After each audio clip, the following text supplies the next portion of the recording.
সুনামগঞ্জে জগন্নাথপুর পৌরসভার জগন্নাথপুর বাজারে প্রাচীনতম পুকুরের পরিষ্কার পরিচ্ছন্ন অভিযানের কাজ উদ্বোধন করা হয়েছে। আজ 29 নভেম্বর সকাল 10টায় জগন্নাথপুর উপজেলা নির্বাহী অফিসার মেহেদী হাসানের নেতৃত্বে জগন্নাথপুর বাজারের পুকুরটিতে পরিষ্কার পরিচ্ছন্ন করে উদ্বোধন করেন। কাজ করব ইনশাআল্লাহ আমরা এবং পৌরসভা মিলে। আপনাদের সকলের আন্তরিক সহযোগিতা কামনা করছি। আমি এই পর্যায়ে আন্তরিকভাবে সহযোগিতা প্রদান করার জন্য ধন্যবাদ। পরিচ্ছন্নতা কার্যক্রম উদ্বোধন ঘোষণা করছি।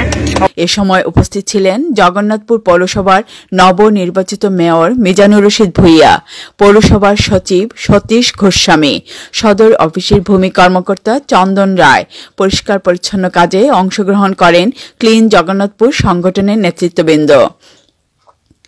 পৌর মেয়র মিজানুর রশিদ ভূঁইয়া বলেন, গাছগুলা ছিল তা দখল হয়ে গেছে, আপনি যদি পরিষ্কার করে দেন আমি গাছগুলাকে আবার নতুন করে কাজ করব। এবং এখানে একটা মসজিদ আছে, আগে আমরা ছোটবেলায় এখানে 16 ডিসেম্বর এখানে সাঁতার হতো, অনেক খেলা। বাজারের পুকুর অবৈধ দখল মুক্ত করে বাজারে সুনন্দন পরিবেশ আনতে সহযোগিতা চেয়েছেন। উপজেলা নির্বাহী অফিসার মেহেদী হাসান বলেন, জগন্নাথপুর বাজারের পুকুরটি পরিষ্কার পরিচ্ছন্ন করে অবৈধ দখল স্থাপনা দখলমুক্ত করা হবে। বাজারের ব্যবসায়ীরা যাতে গোসল অজু করতে পারেন। আজ থেকে আমাদের অভিযান শুরু হলো।